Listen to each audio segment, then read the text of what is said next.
안녕하세요. 토요미스테리 디바메이입니다. 팀 보스만은 32살의 가장으로 캐나다 온타리오주 교회의 한 조용한 마을에서 아내와 2살 난 딸과 함께 살고 있었습니다. 그의 삶은 단조롭지만 평화로웠어요. 성실하고 친절한 이웃이었죠. 그러던 2013년 5월 6일, 팀은 자신이 타던 픽업 트럭을 판매하기로 마음먹고 온라인에 광고를 올리기로 합니다. 그리고 얼마 지나지 않아 누군가 트럭에 관심이 있다며 직접 보고 싶다 연락을 해왔죠. 사실 꽤 오래된 차라서 안 팔릴까 걱정했는데 예상보다 빨리 연락이 온 거예요. 팀은 신나서 그러면 편한 시간에 와라 답장을 보냈습니다. 그리고 그날 밤 9시 20분쯤 약속한 구매자들이 그의 집에 도착하는데 20대로 보이는 젊은 2명의 남성이었어요. 그들은 차를 살펴본 뒤에 혹시 시운전을 해봐도 되겠냐 물었습니다. 팀은 물론이죠. 직접 몰아보세요. 흔쾌히 허락해요. 그 후에 아내에게는 금방 다녀오겠다 말하고 2 남성과 함께 차에 올랐습니다. 그렇게 얼마나 시간이 흘렀을까? 시간은 어느덧 자정에 가까워지는데 남편 팀이 여전히 돌아오질 않더라고요. 아내는 잠깐 운전만 하고 올 거라고 했는데 왜 이렇게 오래 걸리지? 새벽이 되도록 돌아오지 않자 불길한 마음에 결국 경찰에 남편 실종 신고를 하게 됩니다. 낯선 남성들과 함께 외출했다는 점에서 경찰은 단순 가출이 아닌 범죄 가능성이 높다고 보고 즉각 수사에 착수해요. 우선 실종된 팀이 마지막으로 통화했던 그 번호를 추적했습니다. 근데 이 번호가 대포폰이더라고요. 이거 상황이 심상치 않아 보이죠?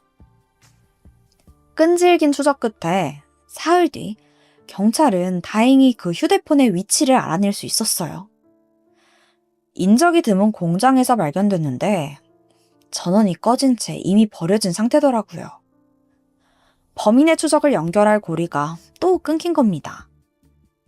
하지만 다행히 실종자 팀의 아내가 범인의 인상착의를 기억하고 있었어요. 그들은 20대 초반에서 중반쯤으로 보이는 2명의 남성이었고 그중 한 명은 왼쪽 손목에 앰비션, 그러니까 야망이라는 글자가 새겨진 문신이 있었다고 해요. 작은 증거라도 찾기 위해서 경찰들은 이 정보들을 토대로 즉시 수배령을 내렸습니다. 사실 나이대와 문신만으로 범인을 잡는다는 게 좀 쉽지 않아 보이죠? 그런데 기적적으로 얼마 지나지 않아서 제보가 들어와요. 그 문신한 남자 딜런 밀라드 같아요. 이게 익명의 제보였지만 딜런이 평소 평판이 좋지 않고 팔목에 동일한 문신이 있다는 정보를 확인한 경찰은 곧바로 그에 대한 조사를 시작합니다. 그리고 그의 집과 어머니 집 등에 대해서 수색영장을 발부받게 돼요. 그리고 수색을 한 결과 딜런 어머니의 집 정원에 있던 대형 창고에서 실종자 팀의 트럭을 발견하게 됩니다. 차 안에는 총이 발사된 흔적과 혈흔이 남아 있었죠. 근데 이게 끝이 아니에요. 딜런이 소유한 농장에 소각로가 있었는데요. 여기에서 불에 탄 사람의 시신, 잔해가 발견돼요. 아무래도 몽땅 타버렸으니까 DNA는 완전히 파괴돼서 신원을 확인할 수는 없지만 차 안에서 발견된 혈흔이 팀의 DNA와 일치하면서 소각로 속 잔해가 팀이라는 사실을 어느 정도 추측할 수 있었습니다. 근데 분명히 범인이 2명이었다고 했잖아요. 알고 보니까 한 명은 이미 도주한 상태더라고요. 경찰은 공범 마크 스미치를 끝까지 추적했고 5월 22일 마침내 그도 체포에 성공합니다. 이 사건은 캐나다 전역을 충격에 빠뜨렸어요. 평범한 가장이 트럭을 팔러 나갔다가 잔혹하게 살해당했다. 이것만으로도 굉장히 끔찍하지만 사람들을 더 경악하게 만든 건 범인의 정체였습니다. 딜런 밀라드. 그는 돈도 권력도 다 가진 항공사 상속자 재벌 3세였던 거예요. 딜런의 집안은 항공사 밀라드 에어를 운영하면서 부와 명성을 쌓아왔어요. 할아버지가 세운 회사를 아버지가 이어받았고 딜런은 그 다음으로 막대한 자산을 물려받을 예정이었습니다. 어릴 적부터 그는 말 그대로 금수저의 삶을 살아왔어요. 사립학교에서 교육을 받고 부족함 하나 없는 환경에서 자랐습니다. 심지어 14살이 되던 해에는 비행기와 헬리콥터 면허를 동시에 따고 같은 날 단독 비행에 성공하면서 세계 최연소 비행 기록까지 세웠죠.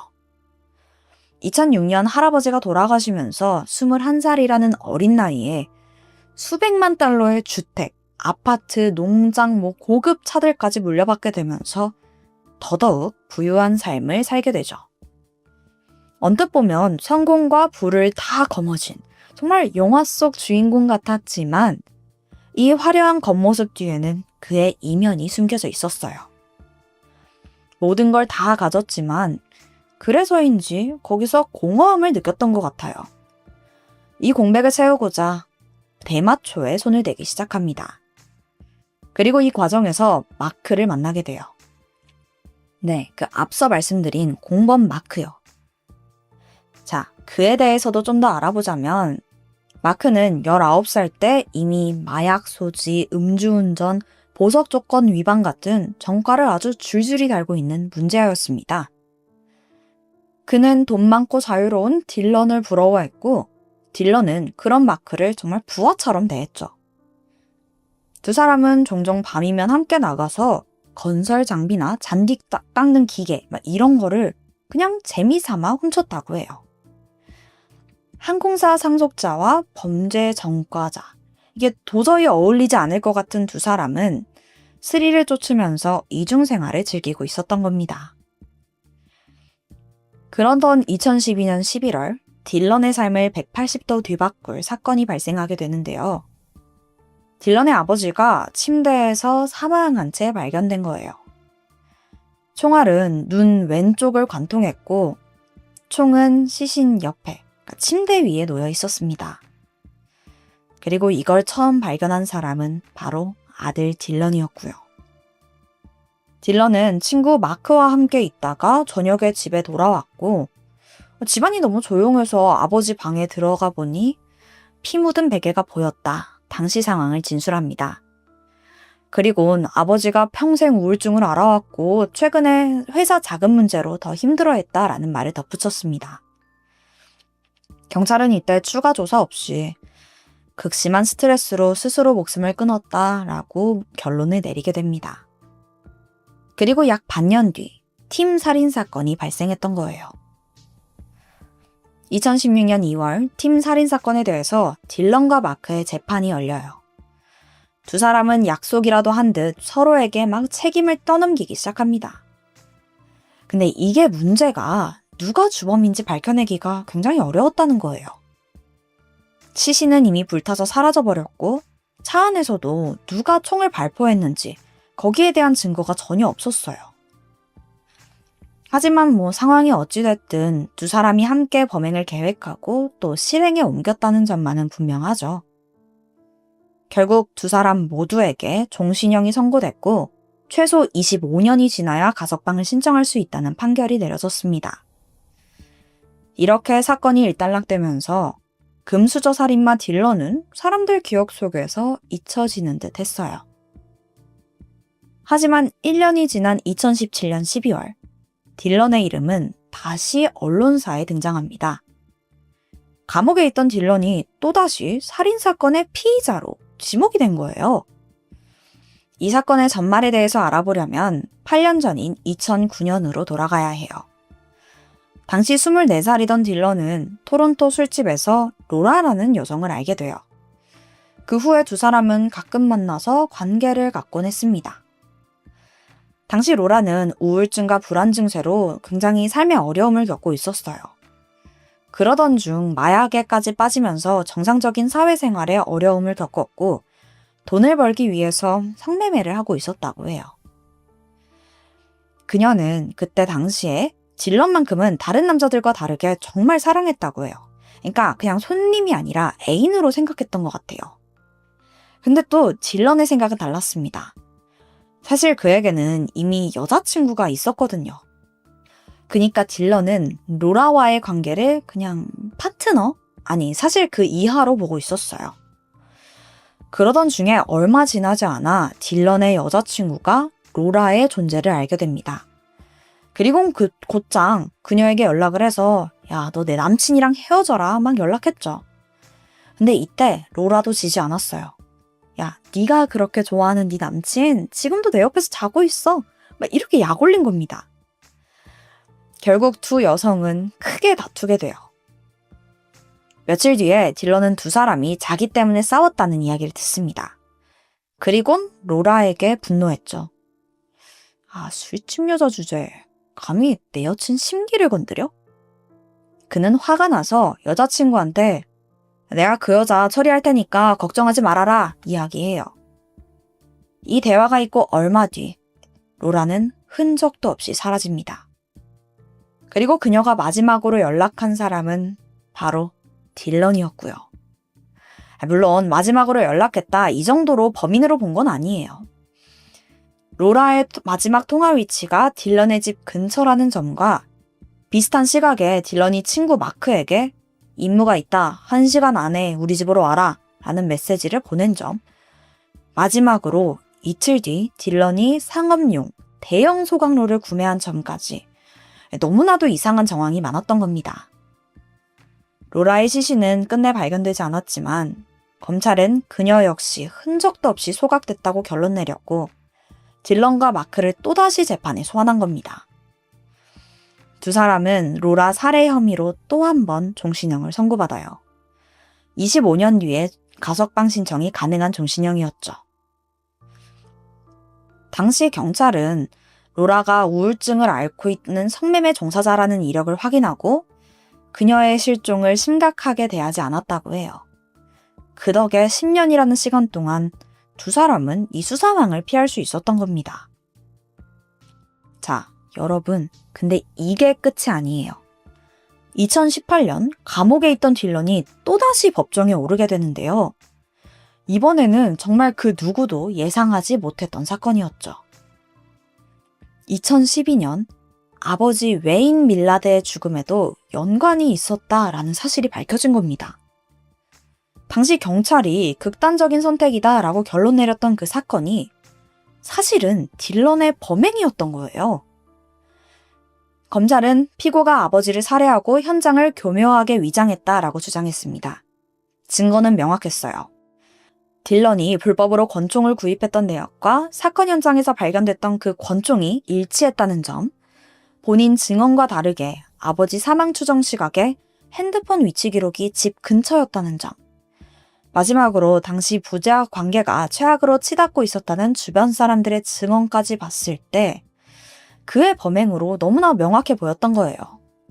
아버지는 아들의 무절제한 생활에 대해서 자주 꾸짖었었고 딜런은 아버지의 기대와 간섭에 진절머리가 났었죠.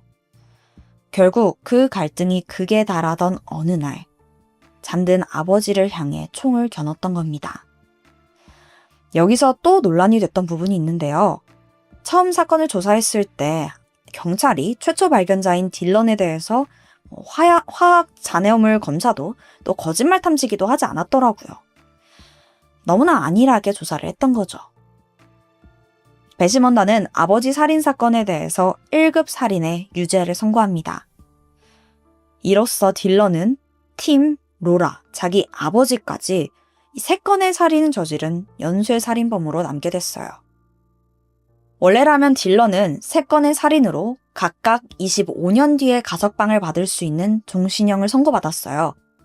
그러니까 25년씩 합산하면 무려 75년 뒤, 그러니까 103살이 돼서야 가석방 심사를 받을 수 있었습니다. 사실상 죽을 때까지 감옥에 있어야 한다는 얘기죠. 그런데 2022년 캐나다 대법원이 이런 합산 방식이 너무나 가혹하다면서 25년형을 합치는 게 아니라 그냥 퉁쳐서 25년 뒤에 가석방을 신청할 수 있도록 허가해버려요. 가석방 심사의 기회조차 평생 차단하는 건 인간의 존엄성을 부정하는 거다라고 본 거예요. 근데 여러분, 그러면 피해자의 존엄성은 어떻게 되는 걸까요? 저는 이 잔혹한 범죄자의 인권을 이렇게까지 존중해주는 게 솔직히 이해가 안 가네요. 딜런은 2043년 58살이 되는 해에 가석방 신청을 할 자격을 얻게 됐습니다. 물론 그때 심사를 통과할 수 있을지 그건 미지수지만요. 사람들은 흔히 돈이 많으면, 성공하면 인생은 행복할 거다라고 생각하죠. 하지만 이 사건은 그 환상을 처참하게 무너뜨렸습니다. 딜런 밀라드는 모두가 부러워하던 금수저였어요. 하지만 그와 동시에 살인을 계획하고 실행하며 쾌락을 느끼는 최악의 범죄자였죠. 부나 특권으로는 인간의 본성을 감출 수 없나 보네요. 제가 준비한 스토리는 여기까지입니다. 지금까지 토요미스테리 디바메이였습니다. 안녕하세요. 토요미스테리 디바메이입니다. 2010년 1월 29일 캐나다 온타리오주 벨빅 경찰서로 27살이던 여성 제시카 로이드의 실종 신고가 접수됐습니다. 전날 저녁부터 연락이 닿질 않더니 회사에 무단 결근까지 했더라고요. 그런데도 직장 동료, 친구, 심지어 가족들조차도 그녀의 행방을 알 수 없었어요. 제시카는 혼자 살고 있었거든요. 혹시라도 무슨 일이 생긴 거 아닐까 걱정스러운 마음에 딸 집에 가서 제발 확인 좀 해달라고 가족들이 신고를 하게 된 거였죠. 곧장 경찰이 제시카의 집을 찾아가 봤지만 그 안은 텅 비어 있습니다. 그런데 지갑, 신분증, 안경, 이 필수 소지품이 사라져 있더라고요. 그러면 혹시 가출을 한 건가 싶었는데 그러기엔 차 키와 차가 그대로 남아있어요. 제시카의 집은 고속도로 근처 외곽에 위치해 있었거든요. 그니까 차 없이는 이동이 어렵죠. 그러던 그때 그녀의 소지품이 집 앞쪽에 버려져 있는 거예요. 그러니까 제시카가 들고 나간 게 아니었죠? 심지어 누군가 약간 숨겨둔 느낌이더라고요. 경찰은 직감적으로 이게 사건과 연관이 있을 거라고 판단했고 바로 실종 사건으로 전환해서 수사를 이어갑니다. 집 안을 조금 더 세세히 살펴봤는데요. 이렇다 할 별다른 단서가 없는 거예요. 그렇게 수색의 범위를 점점점 넓혀서 집 근처도 조사해봤는데 그때 마침내 한 남성의 족적을 발견합니다. 사실 며칠 전에 눈이 와서 약간 쌓여있는 상태였어요. 그 덕에 아주 선명하게 찍혀있는 그 남성의 발자국을 발견한 거죠. 들판에서부터 집으로 쭉 이어져 있더라고요. 아무래도 누군가가 제시카의 집에 침입을 해서 그녀를 납치해 간 걸로 보여요. 그리고 이때 한 가지 제보가 또 들어오는데요. 제보자의 말에 따르면 사건 당일 제시카 집 앞에 있는 고속도로를 따라서 운전을 하고 있었는데 그 근처에 있던 들판에 웬 은색 SUV 한 대가 이렇게 주차가 되어 있더래요. 근데 거기가 애초에 막 차가 들어갈 만한 길이 있는 것도 아니고 좀 뜬금없어 보였다는 거죠. 경찰은 곧장 그 들판을 조사해봤고 독특한 무늬의 타이어 자국을 발견하게 됩니다. 자, 족적과 타이어 자국까지 이 꽤 도움이 될 만한 증거들을 찾았잖아요. 게다가 아직 사건이 발생한 지 얼마 되지 않았기 때문에 범인이 또다시 근처를 올 수 있다고 생각했고 현장 근처 도로를 통제하고 차량 검문을 시작합니다. 그렇게 5일이 지난 2월 4일 드디어 타이어 자국과 일치하는 차량을 발견했는데 심지어 이 차가 은색 SUV더라고요. 완전 목격 정보랑 똑같잖아요. 운전자는 46살이던 러셀 윌리엄스였습니다. 경찰은 사건 당일 그의 행적에 대해서 질문을 하는데 어찌된 일인지 러셀은 그 간단한 물음에도 선뜻 대답하지 못해요. 왜 대답 못하냐 막 다그치니까 허둥대면서 사실 지금 아들이 너무 아파서 자기가 정신이 없다. 빨리 집에 가봐야 된다. 울먹이는 겁니다. 근데 이 사람 상태나 표정을 보니까 또 이게 진짜 같아요. 경찰은 결국 그의 신원만 확보하고 얼른 아들한테 가보라고 그를 보내주게 됩니다. 근데 일단 그래도 목격 정보랑 일치하는 차량인 거잖아요. 그래서 러셀에 대해서 나중에 더 조사를 해보는데 여기서 충격적인 사실이 밝혀져요. 그러니까 이 남자가 결혼을 하기는 했어요. 근데 자식이 아예 없더라고요. 와, 이거 거짓말한 거예요. 완전 수상하잖아요. 경찰은 그를 유력 용의자로 판단했고 다음날 다시 서로 부르게 됩니다. 근데 또 웃긴 게 전날에는 그렇게 도망치더니 순순히 또 경찰 출석은 하더라고요. 그리고 경찰서에 들어선 그를 보는 순간 모두들 그가 범인임을 확신했다고 해요. 그 이유가 러셀이 신고 온 신발이 사건 현장에서 발견된 족적과 일치한 신발을 신고 왔거든요. 심지어 사이즈까지 똑같아요. 이때부터 경찰은 그를 강하게 압박하기 시작했습니다. 족적이랑 목격자 증언까지 해가지고 꼬치꼬치 캐물었죠? 얼마나 지났을까요? 몇 시간 동안 한마디도 하지 않던 러셀이 갑자기 한숨을 푹 쉬더니 마침내 입을 열었습니다. 그렇게 사건의 전말이 밝혀진 거예요. 제시카 실종 당일, 러셀은 목격 정보 그대로 고속도로 근처 들판에 차를 주차한 후에 제시카 집으로 몰래 침입했습니다. 그리곤 자고 있던 그녀를 결박한 뒤에 성폭행했고요. 그 와중에 막 사진과 동영상을 여러 장 남기기까지 해요. 제시카도 가만히 있진 않았어요. 막 발버둥 쳤죠. 하지만 그녀의 반항이 거세지니까 러셀은 그 목을 졸라 기절시킵니다. 그 사이에 제시카 집에 남은 자신의 흔적들을 치웠고 기절한 제시카를 데리고 자신의 집으로 향해요. 그리고 거기서 또다시 성폭행을 저질렀고요. 그 사이에 정신을 차린 제시카는 제발 살려달라고 빌었어요. 그녀는 그가 요구하는 모든 걸 무려 15시간 동안 들어줬지만 끝내 목이 졸려 살해당한 겁니다. 그 후 러셀은 그녀의 시신을 외진 숲에 유기했고 너무 소름 끼치게도 다음날 아침 아무 일도 없던 것처럼 멀쩡히 출근까지 해요. 근데 여러분, 이 범행이 초범이라기엔 너무나 대범하고 또 계획적이지 않나요? 그 긴박한 사이에 집 청소까지 했다는 게 이게 첫 번째 범행일 리가 없잖아요. 경찰도 똑같이 판단했고 그에 대한 수사를 이어갑니다.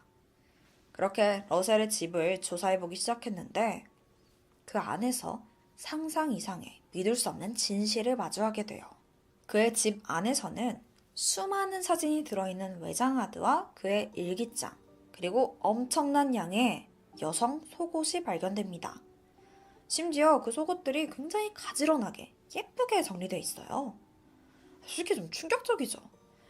근데 외장하드 속 사진은 더 최악이에요. 그 안에는 여성 속옷을 입은 그 본인 사진이 있는 겁니다. 그러니까 러셀이 그 여자 속옷을 입고 사진을 찍은 거예요. 와, 진짜 미친 거 아니에요? 이거 너무 저질스럽잖아요.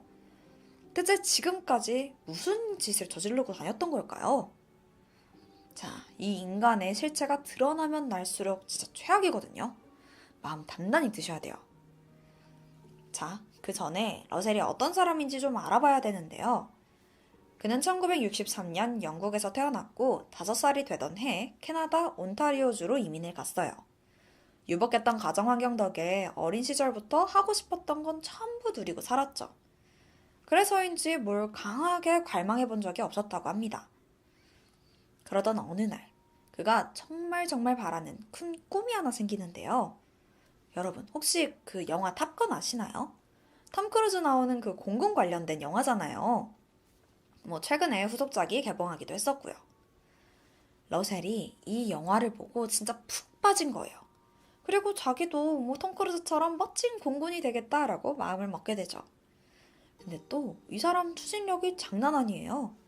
곧장 공군에 입대했고 또 이게 또 적성에 맞았나 봐요. 입대 후에 그의 앞날은 정말 탄탄대로였습니다. 성실하고 모범적인 모습으로 주변의 인정을 받으면서 빠르게 진급했고 4년 만에 대위가 돼요. 그리고 그 해에 5살 연상인 아내와 성대한 결혼식도 올립니다.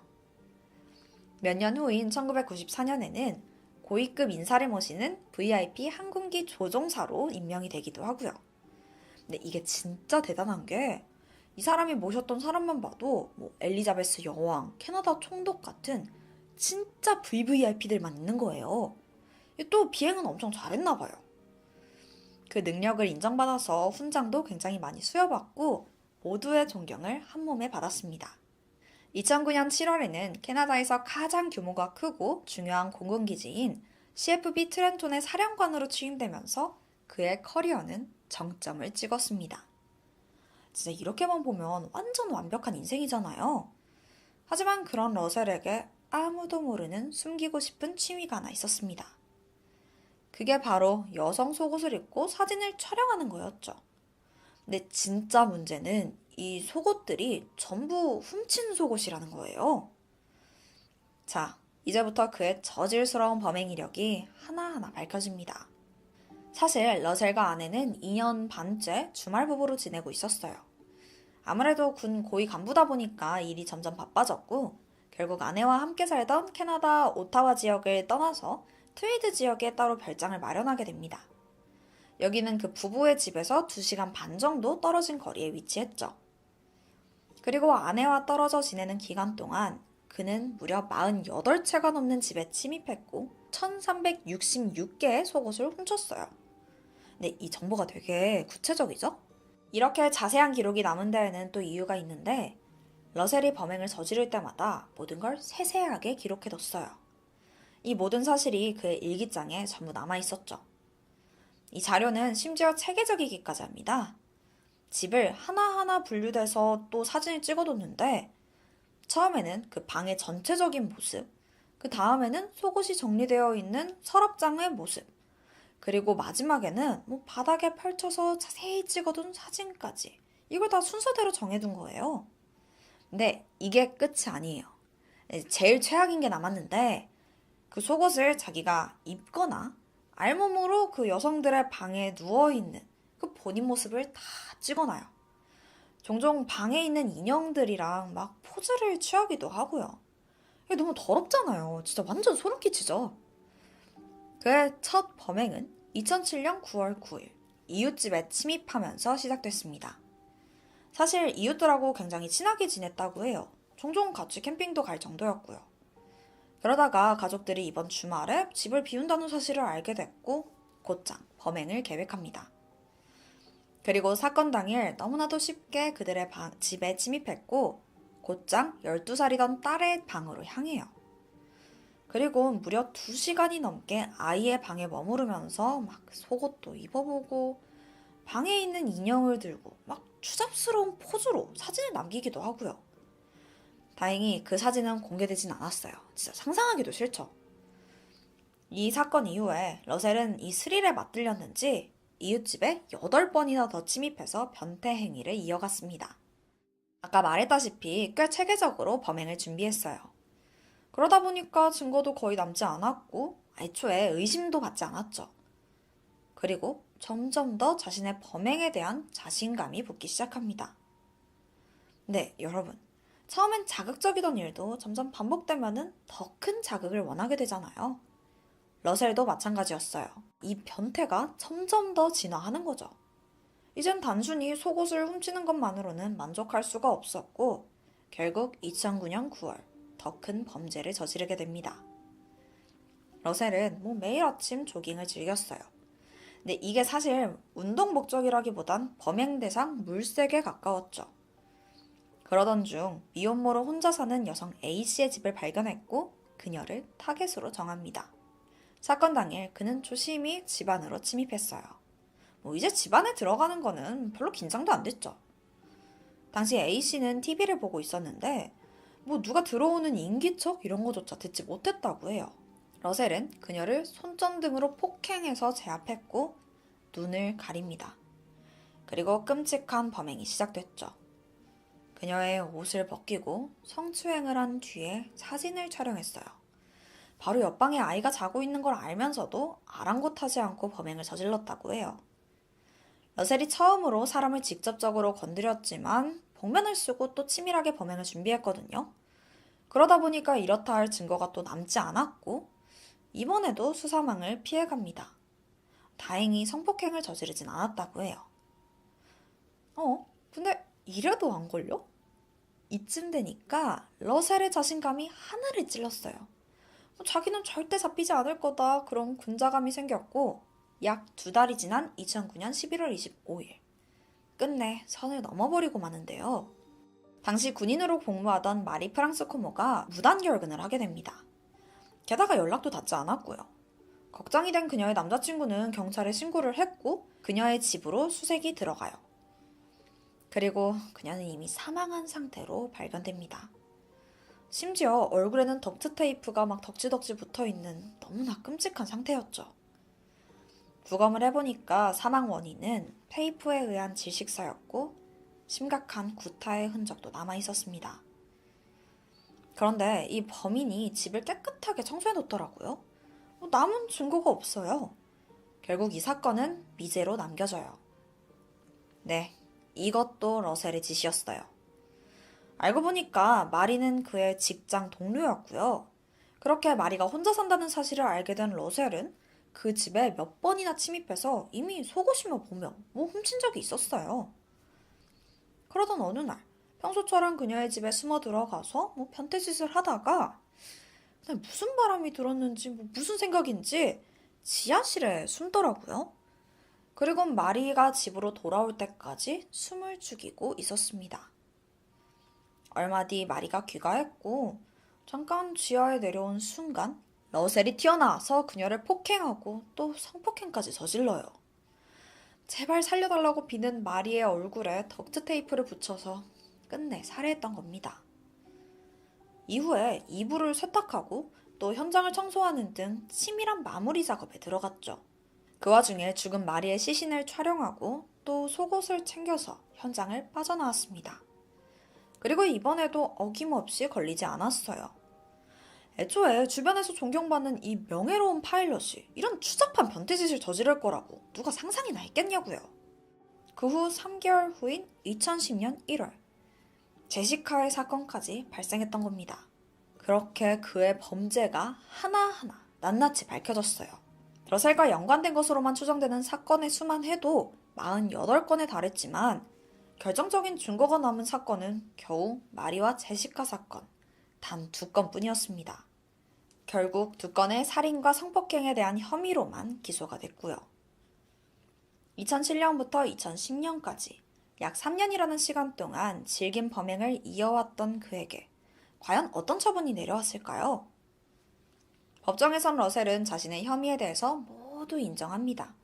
솔직히 변명할 것도 없죠. 확실한 증거가 있는데요. 재판이 시작되면서 러셀이 촬영한 사진들이 일부 공개됐고 대중들은 큰 충격에 빠졌어요. 2010년 10월 21일 긴 재판 끝에 법정은 2건의 1급 살인과 성폭행 등 여러 혐의를 인정했고 이후 82건의 침입 행위까지 인정해서 러셀에게 종신형을 선고하게 됩니다. 25년 후에 가석방 신청을 할 수는 있지만 전문가들 말에 따르면 거의 불가능에 가까운 일이라고 합니다. 이 사건은 캐나다 전역과 군을 뿌리채 흔들어 놓아요. 캐나다 군대는 그의 군인 자격을 박탈했고 수여받은 모든 훈장도 회수하게 됩니다. 주변에 많은 존경을 받으며 군인으로서의 자부심을 갖고 있던 그에게 이보다 더 불명예스러운 일은 없을 텐데요. 러셀은 한때 여왕과 여러 국빈들을 대접했던 고위 군인이었지만 이제는 성범죄자 명단에 등록된 그냥 찌질한 범죄자가 되고 말았습니다. 러셀의 아내도 큰 충격에 이혼 소송을 제기했고 2014년 혼인 무효가 되면서 사실상 그는 모든 걸 잃었다고 볼 수 있죠. 그리고 이건 후일담인데요. 이 같은 범죄 사실이 다 알려지고 나니까 본인도 좀 쪽팔렸나 봐요. 복역 중이던 2010년 4월 화장지를 목에 넣어서 극단적인 시도를 하다가 발각됐고 이후에는 철저한 감시 속에 지내고 있다고 합니다. 러셀이 잃은 모든 것들은 희생당한 피해자와 남겨진 유족들의 아픔에 비하면 정말 아무것도 아니죠. 훈장 대신 부여된 가슴팍의 죄수번호가, 자유롭게 비행을 하던 두 손에 채워진 수갑이 그의 남은 평생을 부끄럽게 만드는 큰 고통이 되길 바랍니다. 지금까지 토요미스테리 디바메이였습니다.